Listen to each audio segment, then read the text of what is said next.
Hey y'all, I'm gonna make French bread.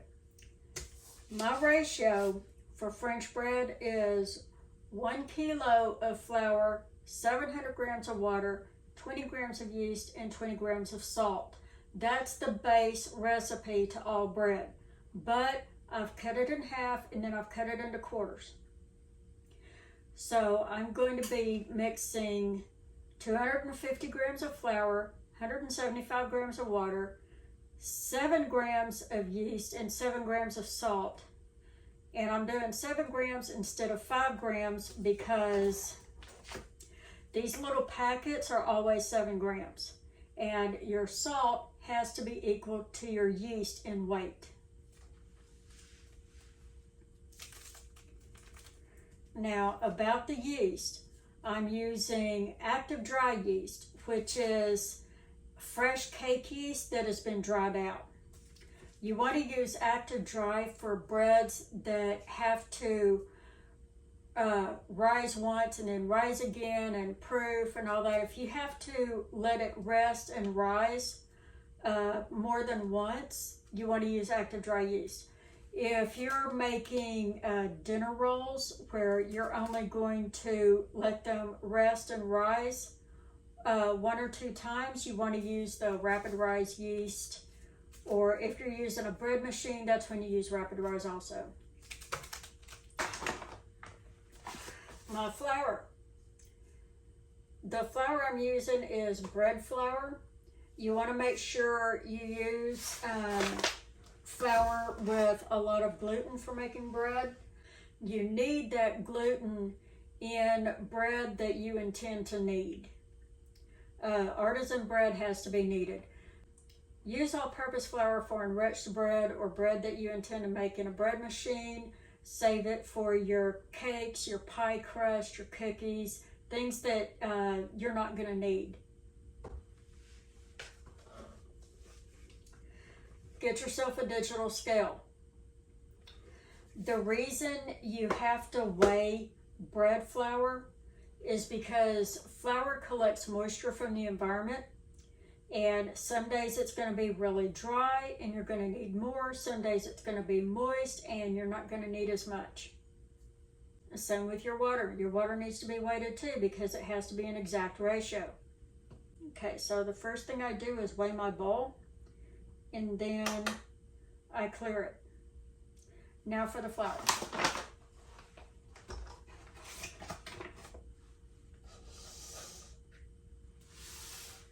You don't have to sift bread flour.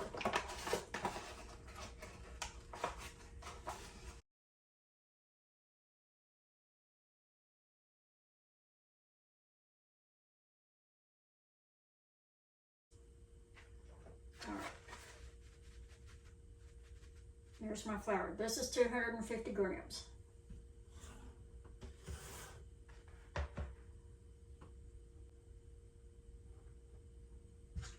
Now I'm going to weigh my salt.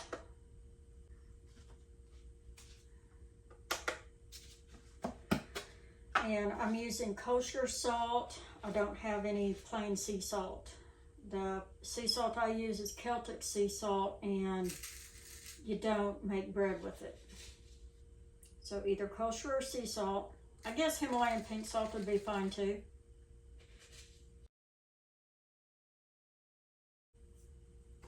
Now my water.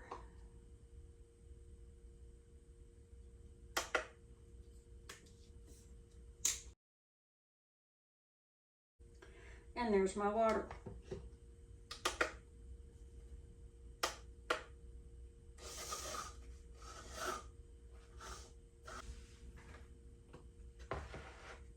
Here's my salt. It goes on one side of the bowl and my yeast goes on the other.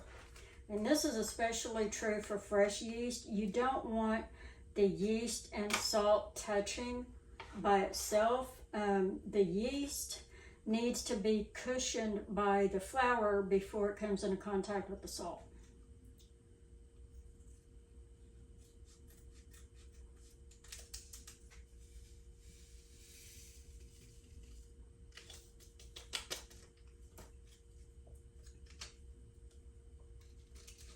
I'm using active dry, so what I'm going to do is I'm going to cushion this yeast on this side of the bowl.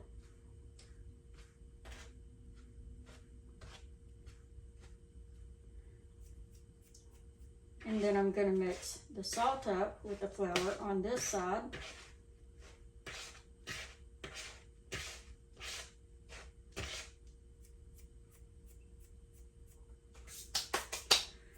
And now I'm going to use a whisk to blend it all together.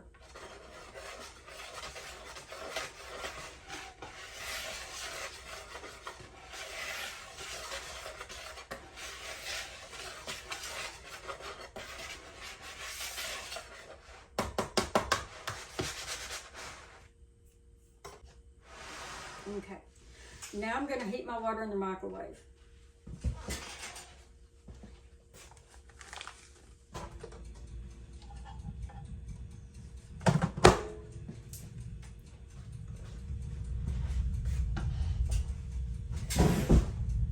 Okay, now I've heated my water for 20 seconds and I'm going to test it with my finger.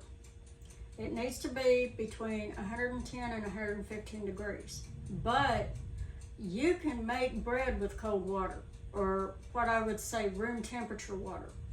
It's not going to hurt it.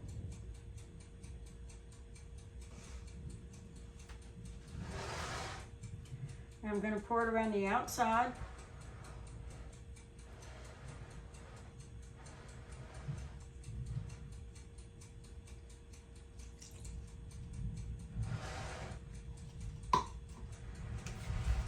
And I'm going to mix it up with my dough scraper. You turn it on its end, and what you want to do is pull this flour up and fold it into the water as you're turning your bowl. And scrape this flour down off the sides.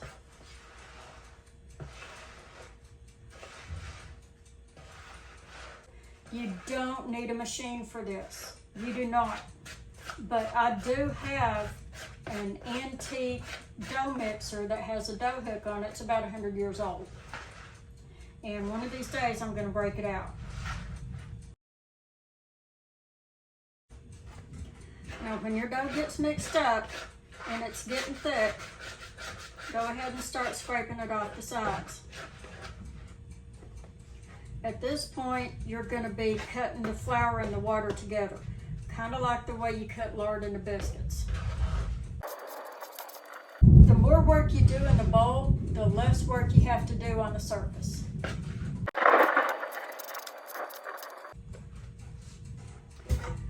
Now I'm going to use my surface scraper to scrape the dough off of my dough scraper.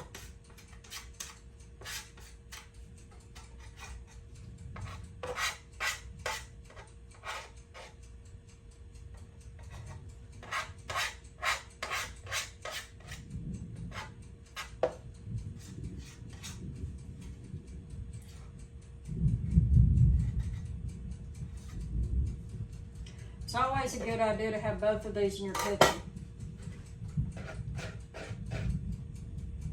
You want to turn your dough scraper around and use this curved edge to clean your bowl.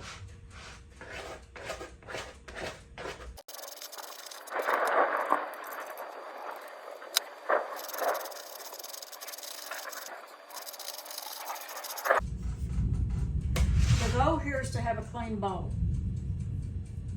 That's your end goal. So now I'm going back to the edge and I'm going to continue working the remainder of this flour into this dough. And I'm going to work the dough at the same time. This is actually the beginning of your kneading process, is cutting your flour into your dough.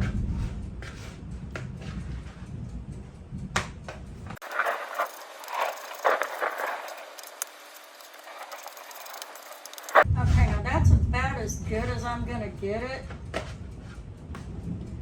It's releasing from the bowl. It's still a little bit sticky, but not too bad. Okay, so at this point, I'm going to turn it out on my surface and Do not put any flour on your surface.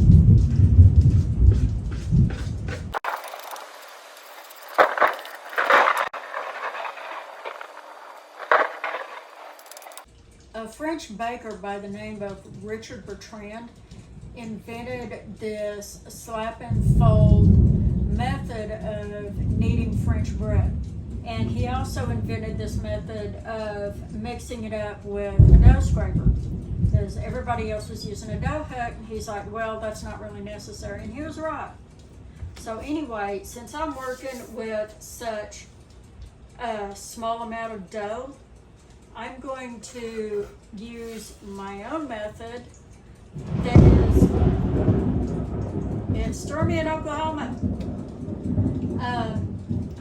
Since I'm working with such a small amount of dough, I'm going to use my own variation of Bertrand's method of stretch, slap, and fold, and I'm going to show it to you. I'm going to wet my hand, and I don't want it sopping wet. I just want it, you know, a little bit damp.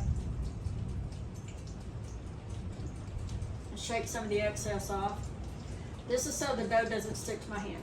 Okay, so I'm gonna pick up my dough.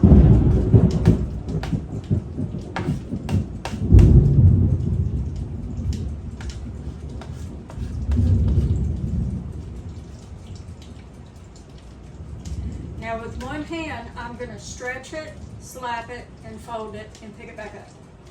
Stretch, slap, stretch, fold. Do not let go.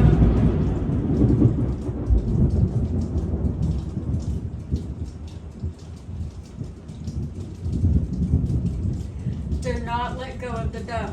I'll show you again.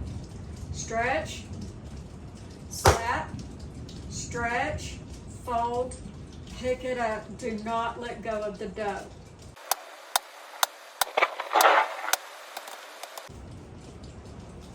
See, I'm working the gluten by stretching and folding the bread.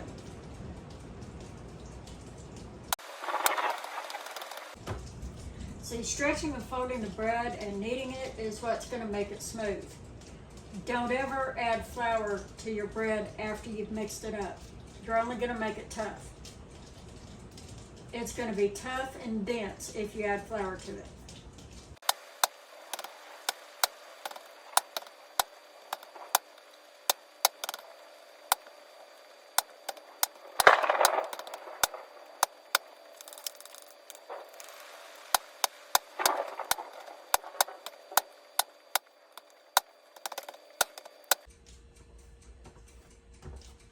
See, it's starting to get smooth.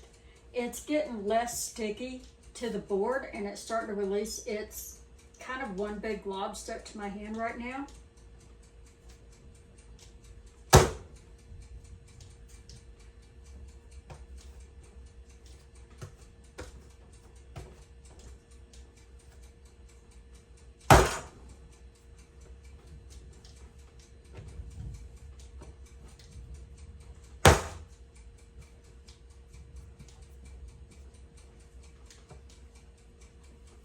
But you can see how it wants to stay in one solid mass.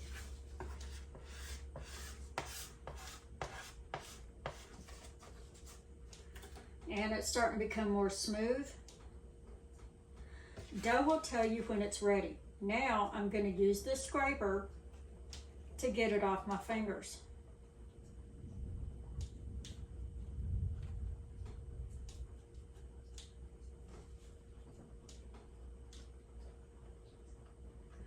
The water that I have on my hands, it doesn't prevent it from sticking to my hand in the kneading process. It just makes it easier to remove, kind of like a non-stick spray for your hands.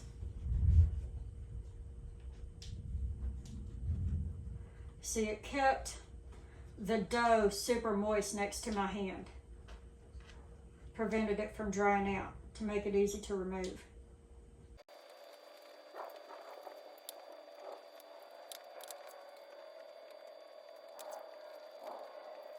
And see, I still haven't used any flour. That's the peculiar thing about it. This dough that stuck to my hand still has enough moisture in it from the water that I don't need to remove it with flour. It's gonna peel up and fall off my hands, at least most of it. I've got some that's dry, but you know, for the most part, it's coming off just fine without flour.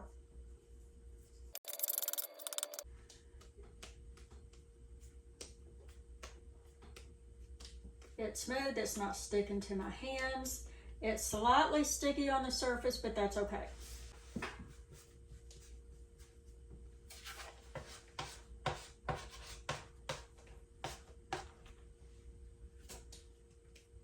When you're ready to pick it up, you just use your dough scraper and scrape it off the surface and roll it right into your hand. So I'm gonna put this dough ball into this bowl. You don't need oil. And I'm gonna let it rise until it's doubled in size.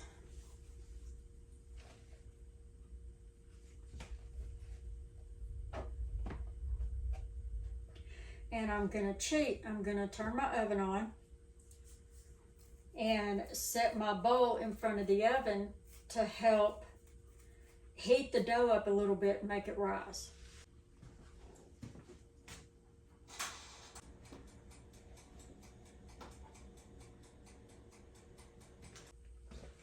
Okay, so my dough has risen. I'm going to show y'all what it looks like.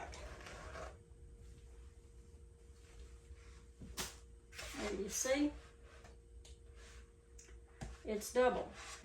Okay, now I'm going to use flour, and I'm going to dust this flour sack towel with a little bit of flour, and I'm going to spread it out nice and even, because I don't need very much flour. It's just enough to prevent the dough from sticking.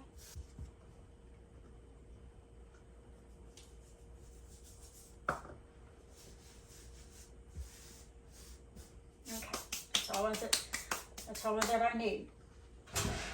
And I'm using this cotton flour sack towel as a couche. It's supposed to be linen, but I don't have linen. I'm using what I have, and what I have is cotton. We'll just have to work. And I'm also going to lightly dust my surface with flour.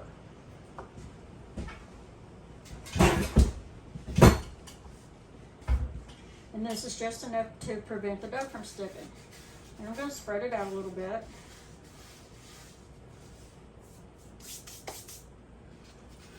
And turn my dough out very gently.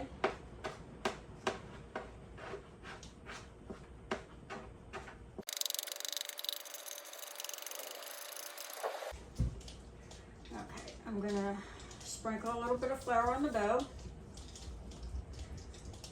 put a little bit of flour on my hands, and now I'm going to degas the dough. That's all you have to do. You don't have to punch it down, you don't have to get crazy. Now I'm going to separate it in half.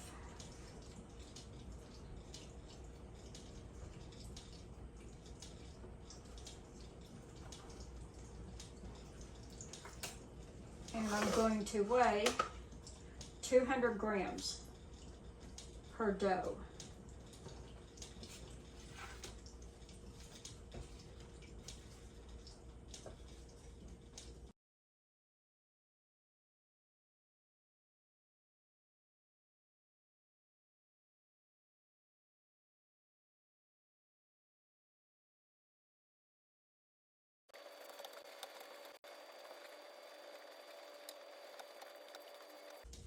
Now I know that traditional French bread is supposed to be pointed on the ends and thick in the middle, but in New Orleans, they made it for po' boys.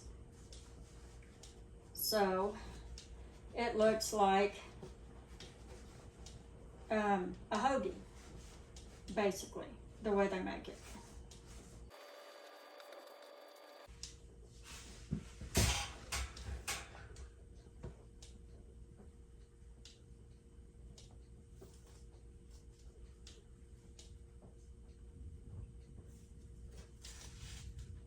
I'll put it a little further down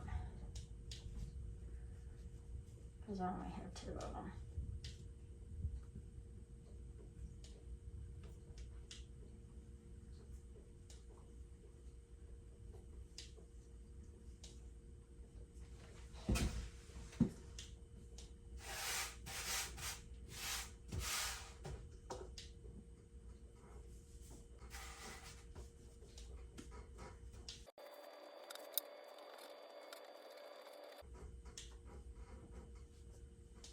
I've seen videos where people are rolling their dough out into a perfect rectangle and they're rolling it up. That's not the traditional way of doing it.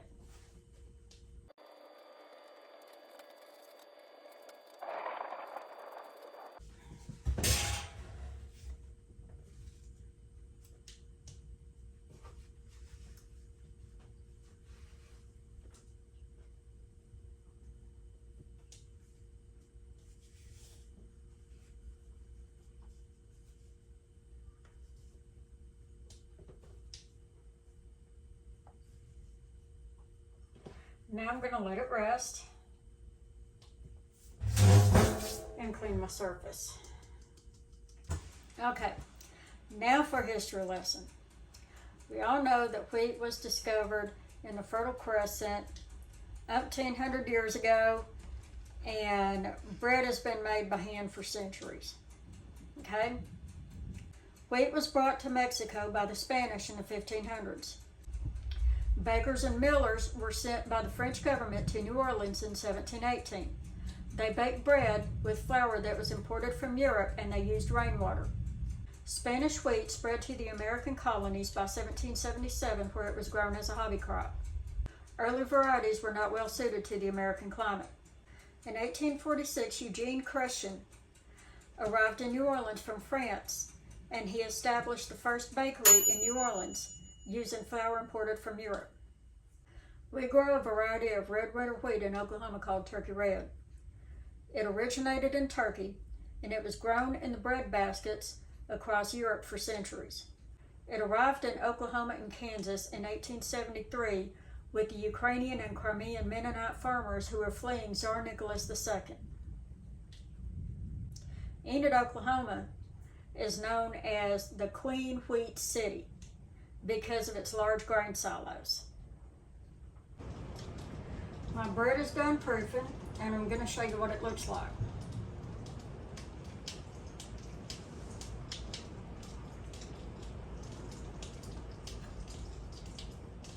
Now I'm going to sprinkle some flour on it. And I don't have a lame. What I do have is my trusty meat knife that is razor sharp. And I'm going to sharpen it again before I use it on this bread.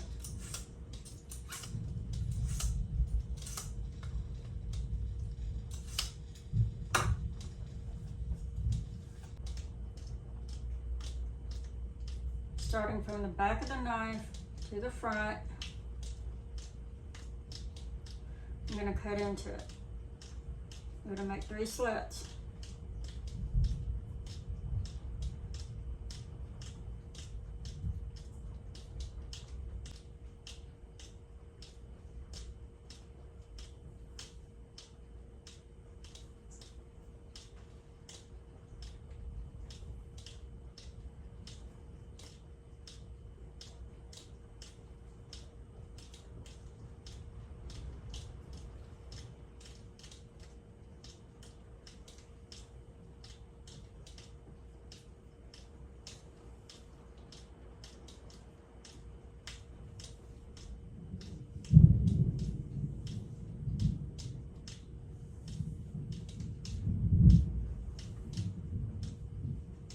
And I'm going to take this full-on pan and I'm going to sprinkle some plain cornmeal in it.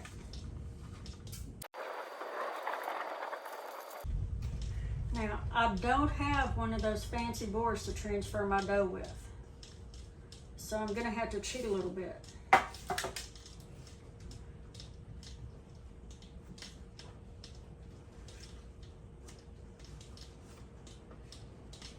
There we go. There's that one.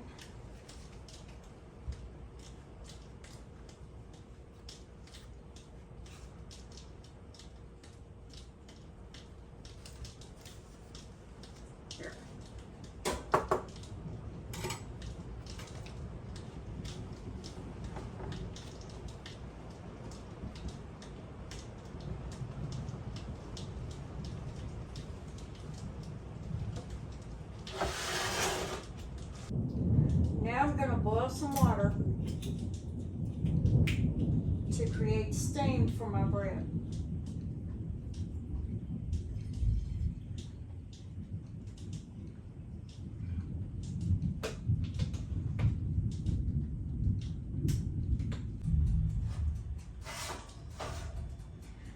Okay, now I'm going to pour this boiling water into this tray in the bottom of this oven.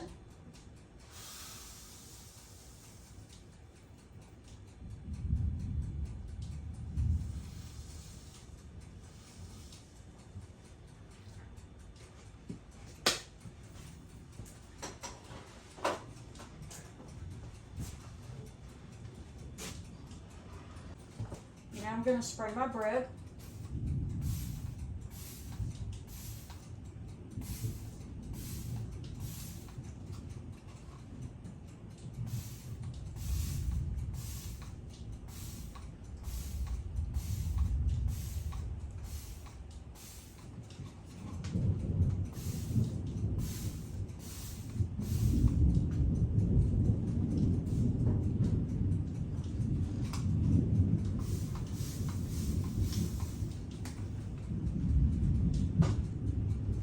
My bread goes in. Steam ovens were not invented until 1983 by a German baker. Bakers in France still spray their bread in their ovens and pour water into a tray. I'm going to bake this bread 20 minutes at a time in a 450-degree oven. Okay, so this is the first 20 minutes of baking. And I like to loosen it up a little bit if it's sticking.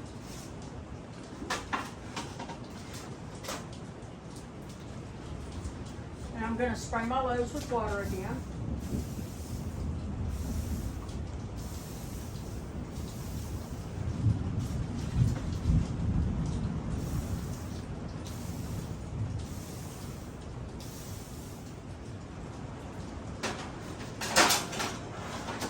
And the bread goes back in for another 20 minutes.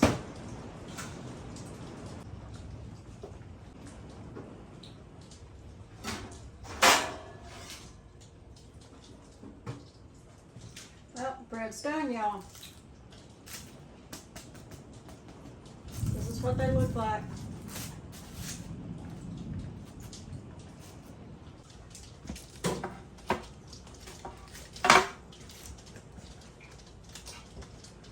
Okay, so here's a close-up of the bread.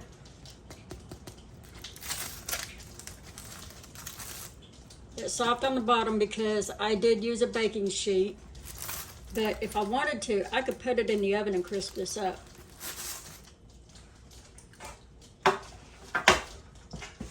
Now, I'm going to let this bread cool off. You're not supposed to cut into bread until it's completely room temperature.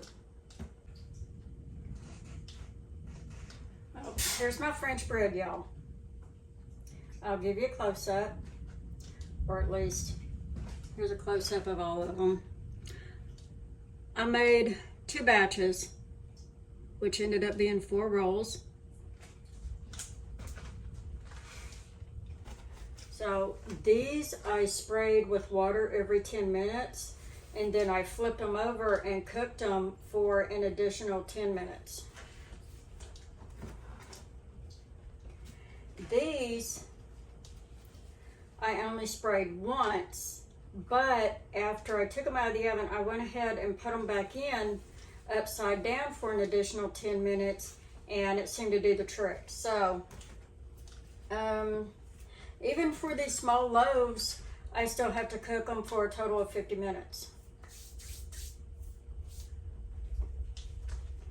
Now let's listen to it.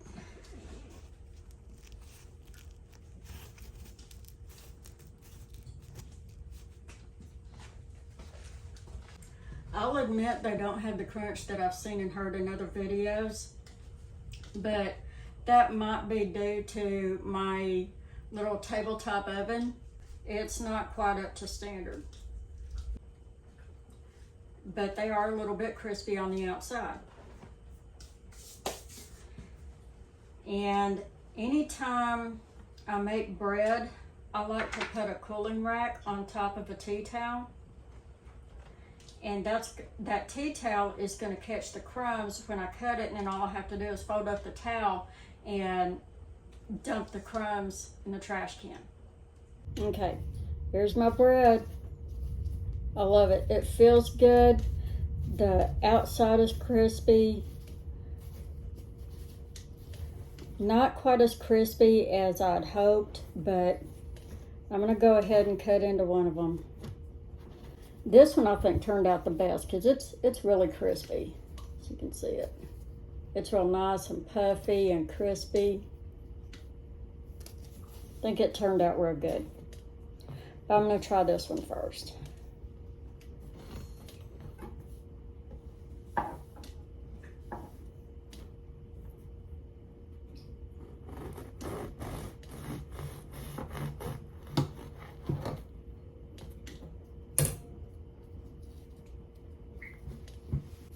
That's the inside. It's pillowy, it's soft, lots of air.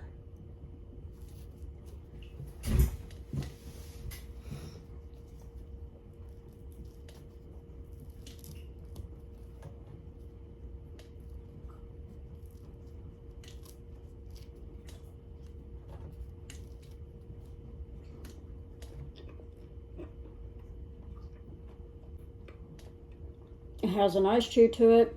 It's not dense.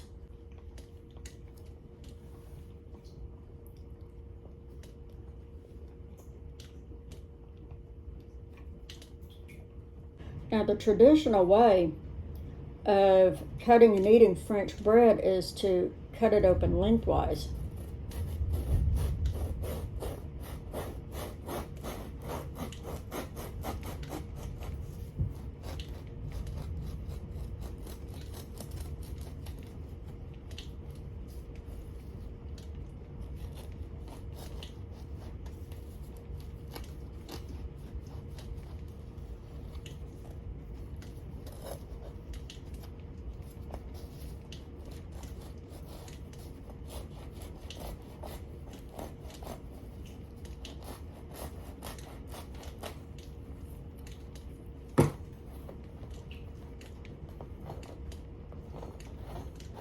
There, see, they lay it open like that, and then you cut it into slices or use it for sandwiches. And this is where they got the idea in New Orleans to use it for po' boys.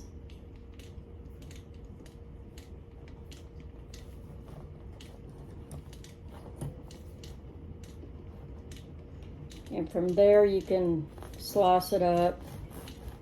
Use it like you do bruschetta.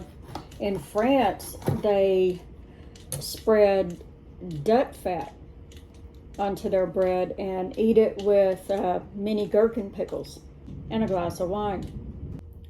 So anyway, there's my rustic French bread.